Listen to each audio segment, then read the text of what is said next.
So I thank and apologize to the contributors who include Chip Miller, Eugene Kirkin, Dave McGuire, and Ted Scher, because I didn't get a chance to totally ratify these summary slides with them. So any errors or misstatements are my own. The Arctic Observing Systems subteam has been trying to develop conversations around frameworks for observing for different types of research communities, different types of research problems. In those frameworks and strategies for observing, we've been talking about things like what are the essential variables that are required, and what are the sort of system design things that you think about around those variables. So our contribution to the Carbon Forum is that we were able to convene a first discussion. We chose to focus on the terrestrial carbon budget because those communities have been really active in thinking about their observing frameworks, and they have some large, very generative types of activities that they're drawing together under. I'm hearing some kind of background noise that maybe somebody could go on mute.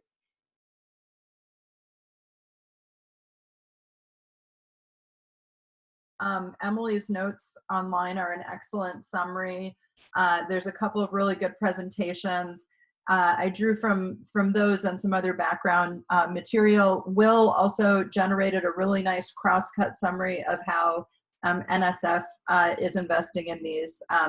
So these bullets are really just to give you a flavor of the conversation. It's not as comprehensive as it should be. So slide 1 of 3, the key challenges that face those who are seeking to observe the terrestrial carbon budget. One that comes up a lot is that there's this mismatch between what you would consider the top-down observations, so those that are more aircraft-based or flask-based, that are sampling the well-mixed carbon in the atmosphere, versus those kinds of estimates that are derived from taking point measurements, in situ measurements, tower measurements, plot scale measurements, and trying to scale them up. And so this scaling mismatch problem seems to sit at the heart of a lot of observing strategies right now and understanding how to tackle it. There's a very clear understanding that, that carbon is just one of these currencies within the ecosystem that is exchanged between lots of different types of processes.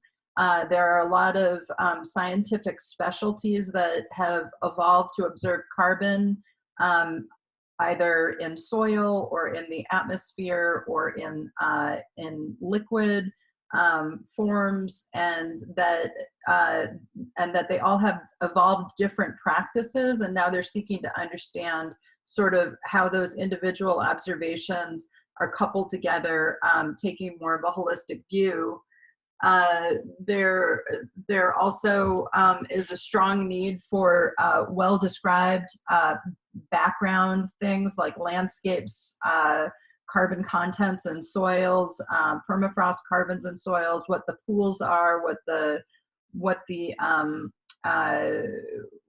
when those processes are changing over time, what the anticipated impacts will be. So these background descriptions become more and more important, which relates to the next point, which is really one of the things that the Ted Scher's group and the Permafrost Carbon Network has really focused on, is understanding the pool size of the permafrost carbon. Challenges shared by many other communities as well are geographical and seasonal gaps. I think the carbon community of late has really started to understand how active carbon still is during the winter months, and how underobserved that's been, and how their past strategies haven't really addressed that. And also the role of satellites to measure atmospheric carbon. They're constrained in their Arctic observations for largely technical reasons, and don't play a significant role in addressing especially some of these process scale issues. So in the face of these challenges, current observing strategies, and again, we really just sampled some of the major pieces. I know that there's more. There's groups that are doing the point observations, the flux tower observations, in situ type of work. These are being supported by the programs that you see here, NSF, the DOE, Next Generation Ecosystem Experiment, NG, Arctic. And also the NOAA-led ISOA group is looking at some of these things, as well as NOAA has a FLASK program. Understanding things like the stocks or the pools is being supported by NSF, also Department of Energy. USGS does some work in this area. Again, the Permafrost Carbon Network, this is really their, in their wheelhouse. NASA funds a lot of aircraft campaign work, such as CARVE, which is a past experiment, and above the Arctic Boreal Vegetation Experiment, I think is the acronym. Vulnerability, I'm sorry, I got that one wrong. So these are looking at broader scales, but are very cognizant of how they need to link into the in situ networks. They've put a lot of thought into doing this well. You know, this is really, I'd say, one of the key focal points of these communities. I mentioned the satellite approaches.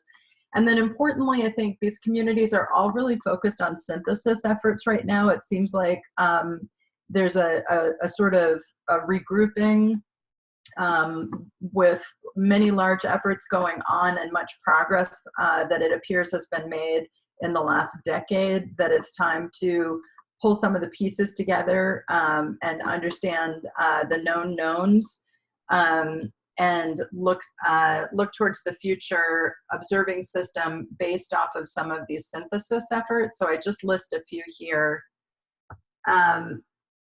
And then things that got brought up in terms of consideration for future observing system approaches and systems. And I would say we really only got to hit the tip of the iceberg in this discussion. And as we move this discussion forward, I think bringing more voices to the table and thinking about what more coordinated, future-oriented frameworks for observing might look like.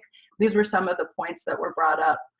It sounded like the essential variables to monitor are well understood, but that maybe we could do a better job of comprehensively documenting them. There's some questions being asked that given the current set of in situ flux towers, which are not really operating as a network, there's some efforts to look at what could be done to help them operate as more of a network. But also there's questions being asked about whether they're really representative of the Arctic landscapes, and that gets back to some of those synthesis projects on the previous page to understand this representativeness question. Again, some of that is going to suggest that we probably need improved descriptions of the underlying landscapes and the carbon pools. The big projects I've listed here, and I know NEON belongs on this list as well, and some others. It seems like these are going to be some very powerful bodies for moving together some forward-looking strategies. Again, sorry, this is a bit of a repeat, but the gaps are both geographic, huge gaps, of course, in the terrestrial Russian Arctic. You know, this is always a keen point, but emerging more also is this concept of improved midwinter observations.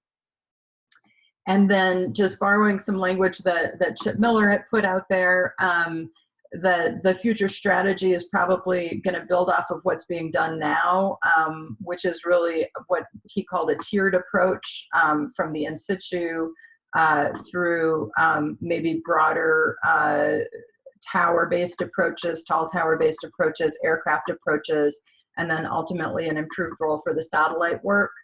But also that all of these efforts have already benefited from and will continue to benefit from working closely with Arctic system modeling frameworks. So I think that is definitely a key point about what can be accomplished through the Environmental Intelligence Forum on this point is being a place to improve those interfaces where we can. So that's the flyover. Will and Emily, please chime in with other points, and anybody else who was part of those discussions. Sam, I think that was a really good, comprehensive summary. Thanks for putting all those slides together. The only thing I would add is when we talked about sort of essential variables, and the issue came up, and I've said this before, I said many others, is that the variables you measure sort of depend upon the questions you're asking. So just having sort of a list of variables is important, but we have to also focus on the questions that are driving those. And that was something that came up during our discussion. I think Ted may have raised that. But other than that, I don't think that and a wish for 100-meter or 2 towers, which you covered, was all I can think of that you didn't cover. Do you have any questions on the line? Or anyone who wants to contribute? Because I see we have people that were on the call. If not, we'll move on to updates from the data team. So Sandy, if you want to relinquish. Yeah, I will stop my share. Perfect. And I think Peter has slides. Great, yeah, I'll speak on our behalf, if you just bear with me a moment. Okay, in a moment you should see my screen. Okay, and okay, well, thanks all for taking the time. I'm going to speak on behalf of my co-lead Mark Stieglitz and I, and Mark, certainly feel free to chime in through the presentation or at the end. We are the co-leads of the Arctic Data Subteam, which is a subteam of the Environmental Intelligence Collaboration Team.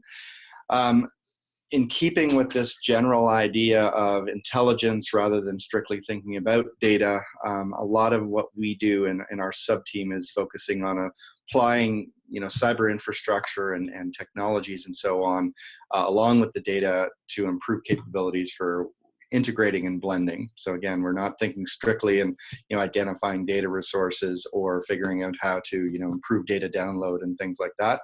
It's more about how do we take it from that level of data discovery and access into actually integrating and blending and so on. So we, along with other teams, are working on this enterprise project, as Sandy used that term that we used at the meeting in Anchorage, and it is one of the areas of focus for our group. In being part of the environmental intelligence teams, it goes beyond just sort of thinking, as I said, about the data.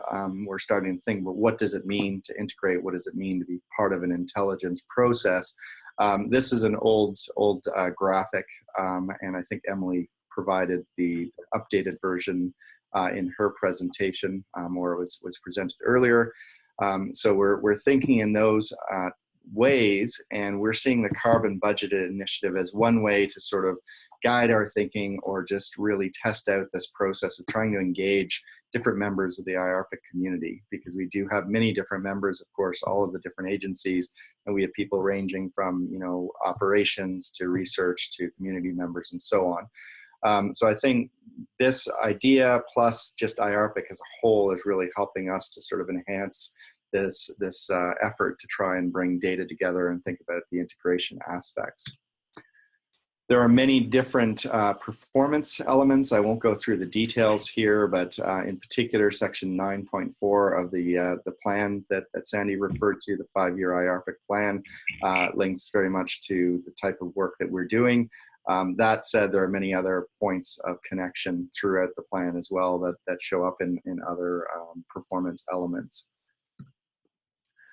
So like the observing team, we've carried out a series of activities, primarily web conferences, over the last few months in this first quarter of the new plan. We had our kickoff meeting on the 30th of March, and that was really just more of a town hall or sort of roundtable approach, where we brought together people with an interest. We gave them an overview of the plan, an overview of the environmental intelligence framework and so on, and then just went round to see what people are interested in. That resulted in some future meetings, and I'll elaborate on those. Just after the March 30 meeting, I went to visit the folks at USGCRP. So we had a really good day, almost a full day of presentations and meetings and so on to talk about what's being done primarily under the IARPIC group, as well as some international work that I and others are involved in, just to make sure that we're thinking about these connections, as came up earlier as well in relation to some other points. The second meeting we had was on vocabularies and semantics, and that actually came out of our kickoff meeting, where a lot of people on the call were saying, you know, this is really one of the themes that is central to trying to figure out how we think about data integration, data interoperability, and so on. So we focused our discussion. We had a number of really great speakers who talked about the various work that they're doing in this area of how do we actually take the different vocabularies that are being used for data and integrate and mediate and so on to a better integrated product. So that was a great meeting, and we then actually continued on that theme later. I'll come back to that. But one of the focus areas we took in May was to say, okay, we know semantics is an issue, but we also want to just start thinking about, you know, where does the data actually live? And so we had a number of data center representatives and people on the line, modelers and others, who sort of talked about, you know, how they do their work. So this is more on the sort of user-centered approach that we're trying to take to this. So we had both providers and users on the line, and we thought about, okay, where are these data resources, et cetera. The 21st of June, we brought together people to talk about the international scale, and particularly a meeting that was coming up for the Sustaining Arctic Observing Networks program and some of the data implications there. That was actually a joint call with Sandy and Will's team. And then lastly, last week, we had a really good call that drilled a bit deeper into this idea of vocabulary, semantics, and also the governance of those things, with the focus on the carbon case study. So in terms of some of the outcomes, I think an important outcome so far has been that as a result of the April meeting, we're working with the International Arctic Data Committee, which is a body of the International Arctic Science Committee, NSEON, to bring together people who are working in this field, the field of vocabularies and semantics in relation to data. So we're just getting that up and running, working very closely with people at the NSF Arctic Data Center, as well as international partners with WMO, Europolar Prediction, et cetera. So we're really focusing on trying to ensure that people are talking, you know, sharing ideas, really sort of highlighting the work that's being done, so we're not duplicating, but also then identifying gaps and seeing where IARPIC, in particular the carbon budget case study and others, can contribute to this effort. So you see there on the right, there's a list of some of the projects that are linked through various people who are already involved, but we haven't yet really started promoting it. So I think that list will grow significantly. Through our May meeting, the question of where is the carbon data. So we learned a lot about that. We weren't really trying to be comprehensive there and come up with the end all and be all list of data, but we wanted to get a sense of some of the sources, key sources, and some of them are listed there on the slide out of Northern Arizona University, NSF Arctic Data Center, and so on. Some of the big topics of discussion, though, were around when you start moving from accessing the data, actually integrating it.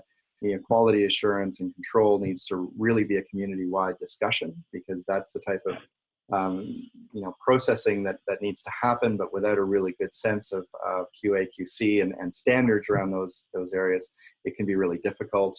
Other questions about real-time data came up in terms of certain types of modeling and so on. And of course, the wide variety of data types was a major challenge, and that again brought up this question of semantics. Okay, it's one thing to have different data types with different quantitative measurement systems. That's a little bit easier to sort of deal with. But when you're actually talking about different vocabularies, different terms, and sometimes very complex terms that describe carbon and so on, that can be a real challenge.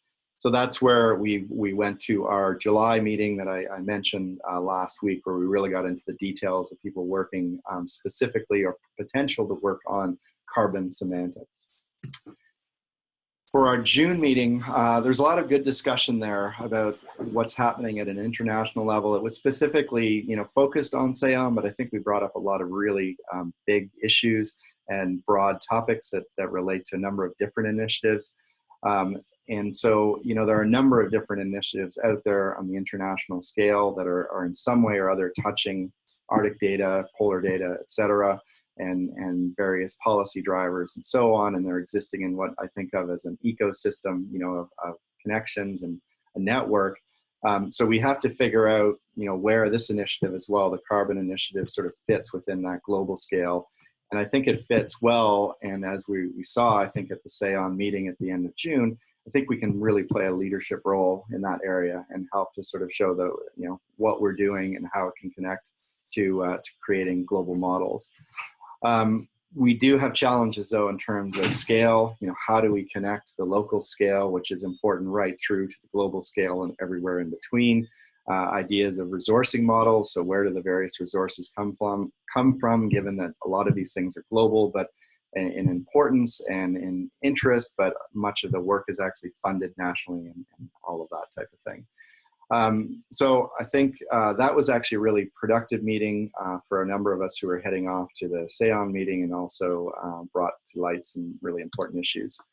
So just to my last slide, I did write this actually before our discussion that we had with Paul, and I think this is something that came to mind to all of us in Anchorage is, carbon has been set out as this enterprise project, but we recognize that it's one of many really important focus areas.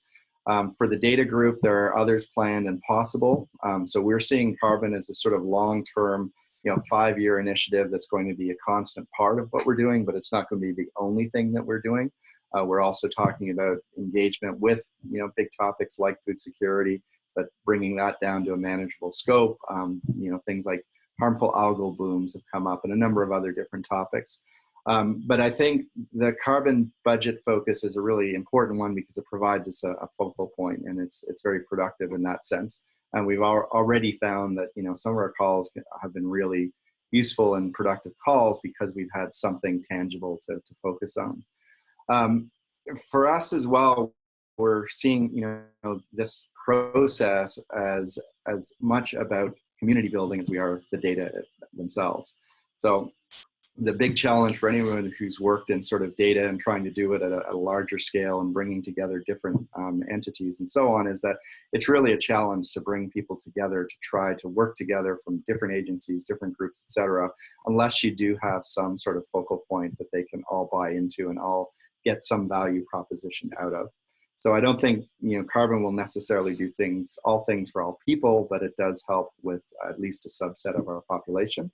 And we're going to use what we learn from that in terms of, best practices and protocols for community building. Thank you.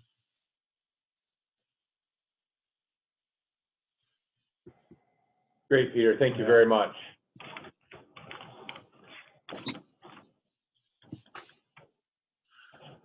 So Mark, if you have any additional thoughts, please maybe share them with us now. And if not, then we can go to any questions. And if not, then move on.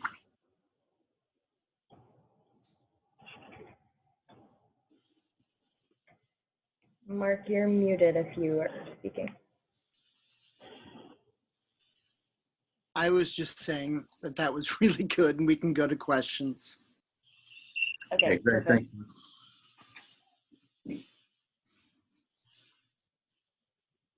All right, well, hearing. Can I just So I wanted to ask your group whether your focus has been mainly on observational data, or you're also looking at model simulate the complexities of model simulation, you know, including the carbon, or for that matter, you know, so are you restricting yourself to observational data?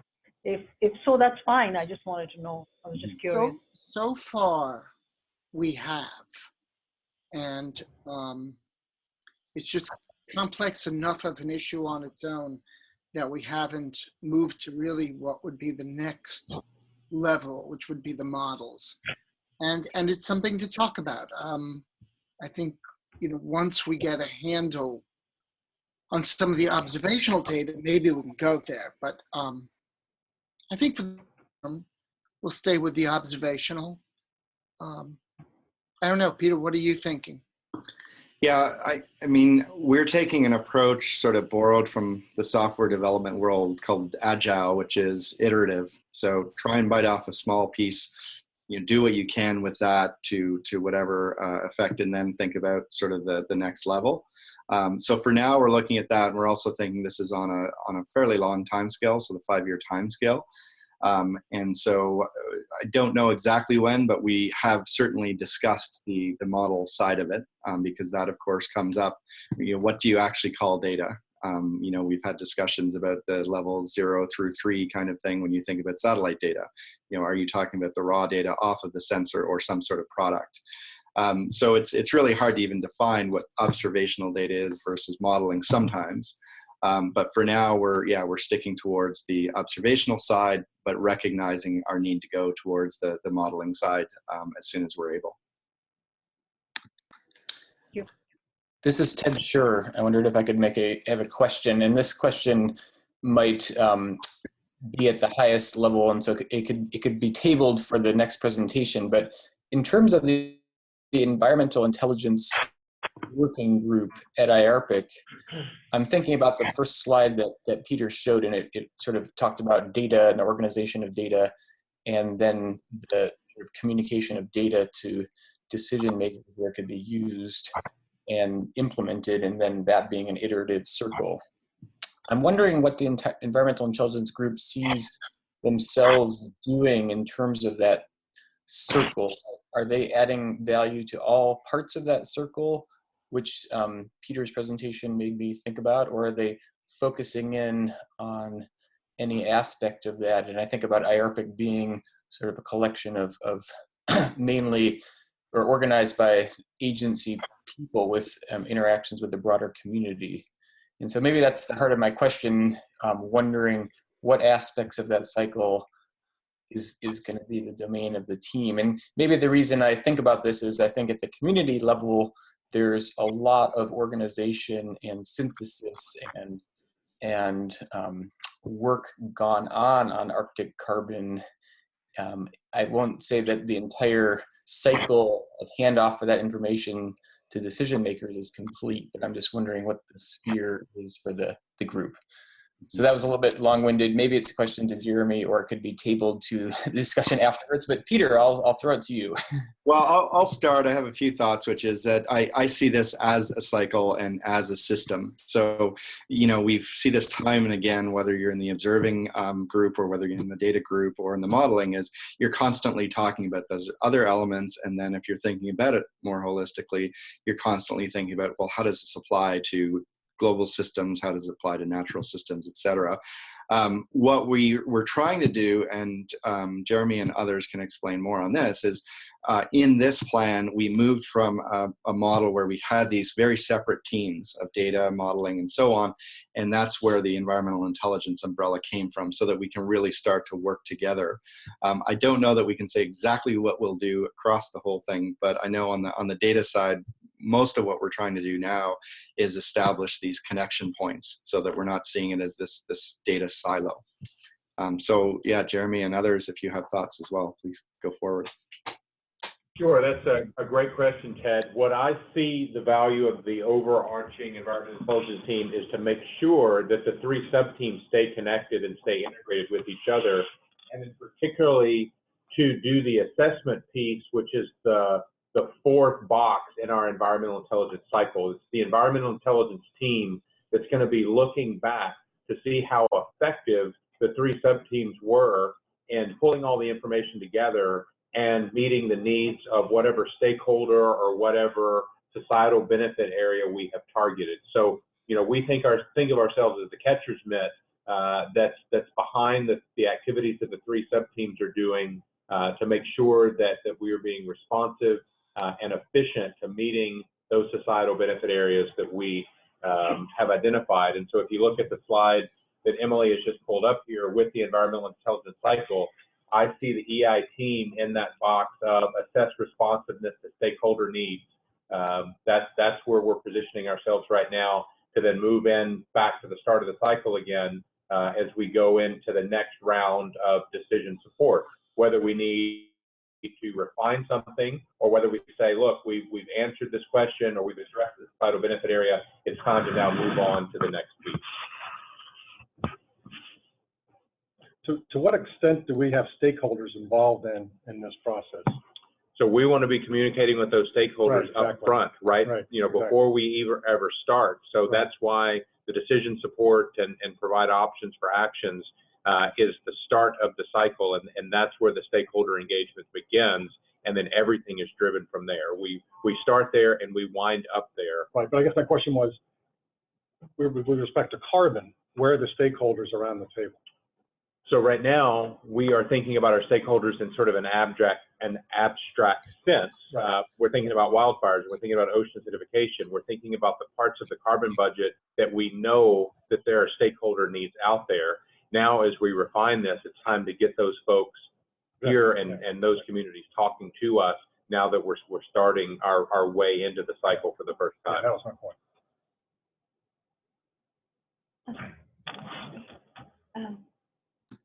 This is Gami Shrestha from the U.S. Carbon Cycle Science Program, and I echo what Jeremy just said, and I think this is, thankfully, it's like amazing work that we've already done. When talking about stakeholders, in addition to the users at the grassroots level, the scientists and this vast community of multiple networks that we have out there, they're definitely the stakeholders too. And Ted is on the line. So we have this very, very active North American Carbon Program network, and I was wondering if you're already collaborating with the North American Carbon Program folks, if you would like their help.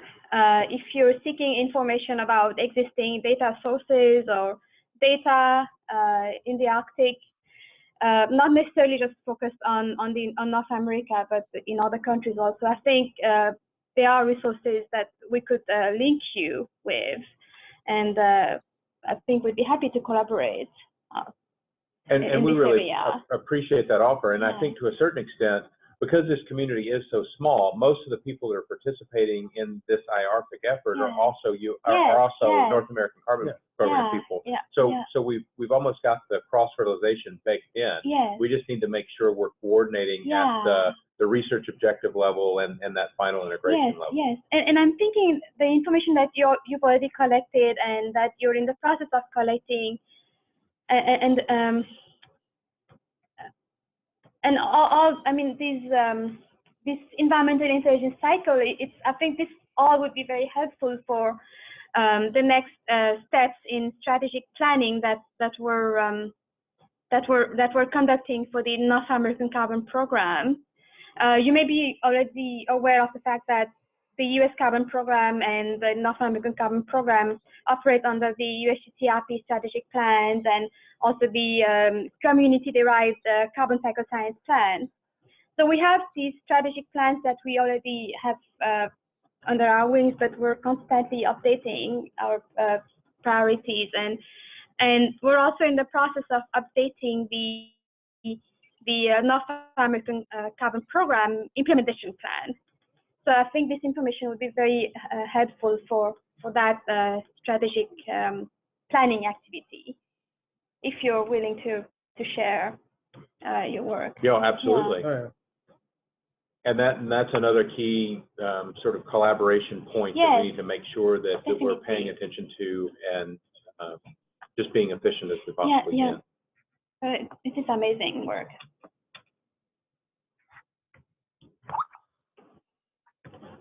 All right, last but not least, how about we go to our modeling sub-team for a report out?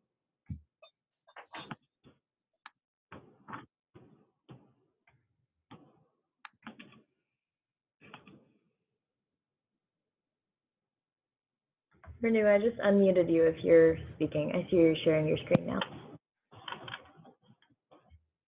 Okay. Can everyone see the slides?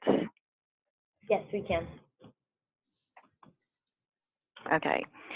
So, and is it in full screen mode, or are you seeing the whole screen as it is right now? We're seeing your full like PowerPoint Okay. window. Okay, that's good. It's not in slide mode yet, if that's what you want. Yes, but yes, Okay, I there we got it. go. Perfect. Thank you. So, as part of the modeling sub-team, I'm Renu Joseph. I'm a co-lead along with Scott Harper from DoD. And I mean, when we talk about modeling, it always, in a larger group, I always come back to this saying that models represent our understanding of the Earth system. Depending on whether we look at regional or global models, you look at feedbacks within the Arctic system itself or between the Arctic system and the global system as a whole. And from the modeling point of view, there are different activities that we are focusing on. Our overarching goal is to touch on the different performance elements in the course of a year.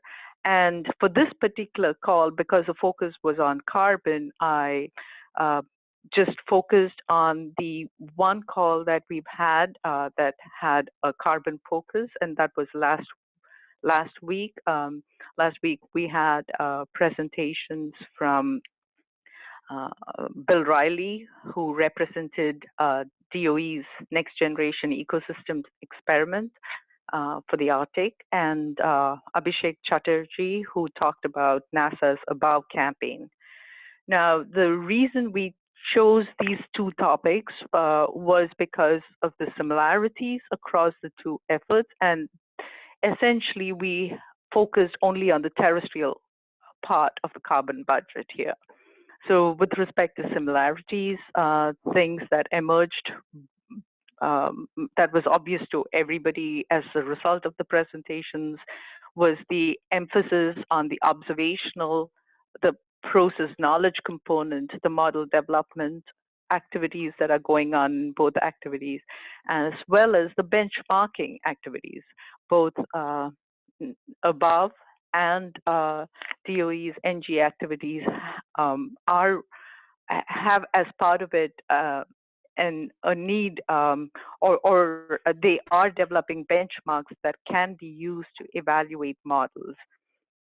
And the thing about modeling as such is, I mean, when you look at it in the environmental intelligence framework, we are looking at it from the point of view of producing credible models that can be used to inform science.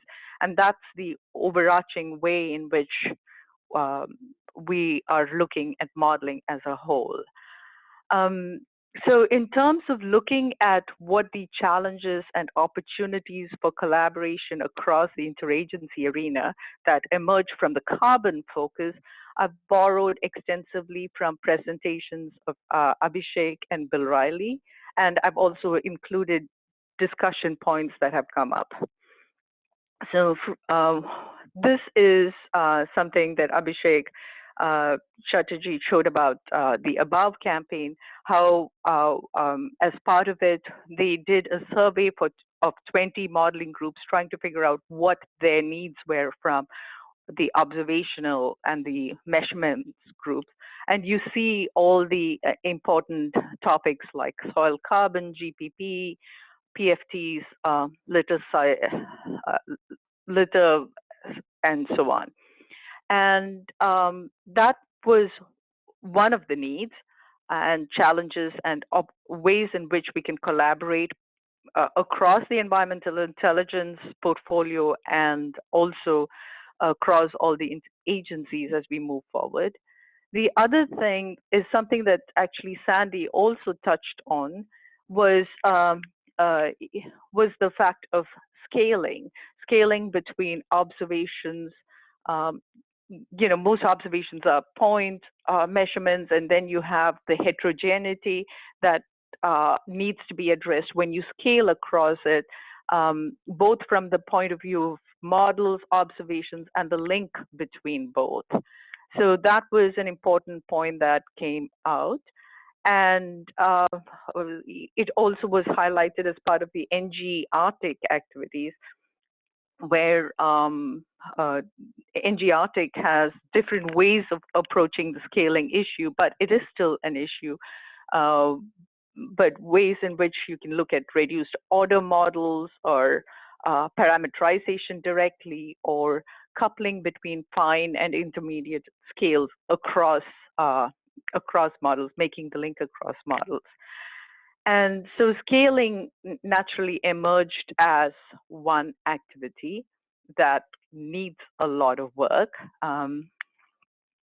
The other thing that folks highlighted was the benchmarking capabilities, or ways in which you can use the observations that are available right now to evaluate the current models, so that when you use those models for predicting the future, or in a larger framework, you know how credible these models are. So this is an example from Bill Riley's talk, where he highlighted the International Land Model Benchmarking activity. That's a Pan-Arctic, that's also got a Pan-Arctic view, and ILAM is currently in the process of developing that. NASA's Above campaign has something very similar for the Above domain over the North American subcontinent. These are similarities across the two projects. So if you look at it from a high level point of view, I have this in potential, decreasing order of difficulty of potentially handling these topics. And as I indicated from both the NASA's Above campaign and DOE's NG activities, scaling is a major issue. As we went on with discussion, I think on the web, it was posted that it's not scaling of spatial and temporal activities alone that needs to be looked at. Scaling of processes are also important. And so how do you address that? That's a major challenge. There was also a comment about, there was also a comment about the importance of carbon budgets, importance of looking at the budget from the point of view of the marine and the aquatic interface. I mean, that's something, for instance, NASA's Above doesn't look at. And in order to potentially close the budget of carbon in the Arctic system, if you're looking at it that way, we need to understand what's happening in the oceans.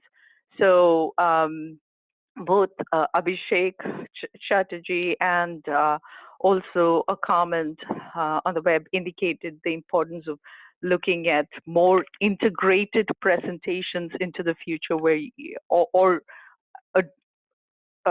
emphasize the need to address the marine carbon budget too. As part of the discussion, one of the things that came out was also the need for for integrated data sets. I mean,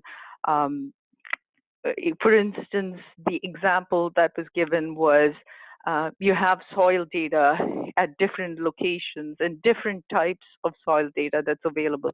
But for a modeler to use it, we need it in a more integrated form. And how do you do it is a challenge. And we didn't have enough time to cover it, but that's a potential thing that we will need to address.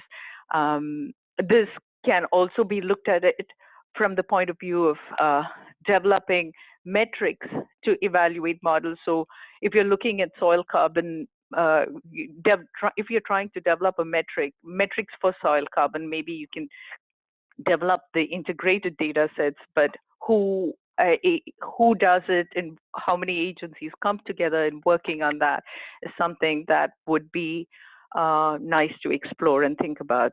So based on these, when I was thinking about potential collaborative ideas, another thought that came to mind was you have integrated, you can potentially do integrative assessments or model intercomparison projects that link, that look at carbon in the Arctic from the point of view of the whole Arctic system. I mean, right now there are MIPS or model intercomparison projects for the global system. You have C4 MIP, you have LS3 MIP, but there are activities like FAMOUS that focus on a lot more on the sea ice, ocean interactions, and so on. But maybe having something like that for the carbon activity is something that maybe we can facilitate or maybe we can look at into the future. The easiest one to address is to have more talks from the communities, from different communities that look at the integrated carbon budget for the Arctic, and that was suggested by some of the folks. I just wanted to put this in the context of the research objectives and the performance elements that we have. When we were working on the performance elements and the research objectives for the IRPIC plan, carbon was not necessarily a theme that was highlighted as much, but we can always see that as part of the performance element 9.2.3, you can include our emphasis on carbon into the enhancing understanding of processes. And then also you can see it from these three research elements, that the performance elements that we've highlighted. And that's it. And others on the phone who were on the call on last Thursday, please feel free to chime in if you have more questions or comments. And then after that, I can take questions.